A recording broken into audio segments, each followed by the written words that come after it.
बंगाल में खुला खाकी और अपराधियों का ऐसा गठजोड़, डीसीपी के खिलाफ जारी हुआ लुकआउट नोटिस। कौन है विश्वजीत पोद्दार, जो दूसरों की जमीनों को जागीर समझता, गुंडे भेज उन्हें कब्जा करवाता। 15 साल के सिंडिकेट राज की खुली कुंडली, जॉय कामदार के घर मिली नोटों की गड्डी, ईडी भी हैरान। बंगाल की सत्ता से ममता बनर्जी की जैसे ही विदाई हुई, पुलिस से लेकर केंद्रीय एजेंसियों तक का अंदाज बदल गया।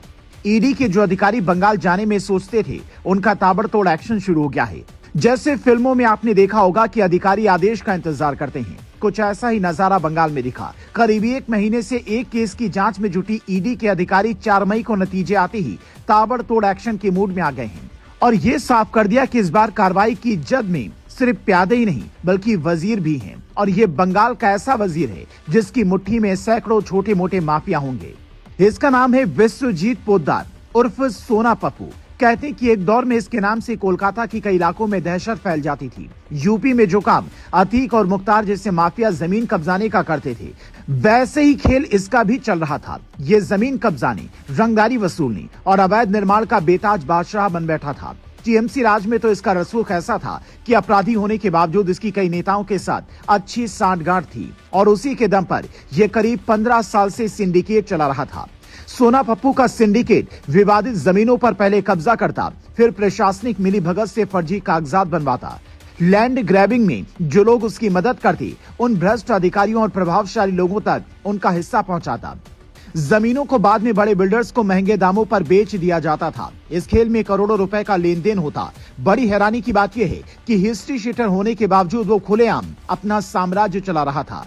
काकुलिया में हुई हिंसक झड़प हो या फिर किसी हिस्से में हुई अवैध कब्जे की शिकायत, ज्यादातर में सोना पप्पू का नाम आता था। लेकिन टीएमसी राज में किसी की हिम्मत नहीं हुई कि इसके खिलाफ कोई बड़ा एक्शन ले सके, क्योंकि ये कई बड़े नेताओं का करीबी बताया जाता था और पुलिस पर तो दबाव ऐसा था कि मानो डीसीपी लेवल के अधिकारी भी इसकी फाइल खोलने से डरते हो। तभी तो कोलकाता पुलिस के स्पेशल ब्रांच के एक डीसीपी को ईडी ने तलब किया है, जिनके साठगांठ ऐसे अपराधियों से होने के आरोप लगे हैं। डीसीपी शांतनु सिन्हा विश्वास के खिलाफ ईडी ने लुकआउट नोटिस जारी किया है। ईडी को यह डर था कि कहीं ये देश छोड़कर भाग न जाए। ये समन का जवाब नहीं दे रहे थे। आरोपी की शांतनु सिन्हा जब कालीघाट में एसीपी थे, तब इनके तार इस नेटवर्क से जुड़े होने के संकेत मिले थे, जिसे लेकर ईडी अब जांच में जुटी है और बड़ा खुलासा होने की उम्मीद है। इससे पहले जॉय कामदार नाम के व्यक्ति को भी ईडी ने गिरफ्तार किया था, जिसके ठिकाने से 1.2 करोड़ रुपए बरामद हुए हैं, जिसके बारे में खुलासा हुआ कि ये पैसा रियल एस्टेट और अवैध वसूली के जरिए कमाया गया था। ईडी अब ये पता लगाने में जुटी है कि क्या सोना पप्पू ने इस पूरे सिंडिकेट के जरिए जो पैसा कमाया, उसे कोयला घोटाले में भी इधर उधर करने की साजिश रची गई, क्योंकि ये मामला इतना बड़ा है कि करीब 1 महीने से ईडी के अधिकारी फाइलें खंगाल रहे हैं। अप्रैल महीने से ही ईडी की टीम बंगाल में बैठकर लगातार जांच में जुटी है, जहां सोना पप्पू से लेकर डीसीपी तक के ठिकानों पर रेड मारती है और ये पता करने में जुटी है कि इन्होंने कितनी काली कमाई की है।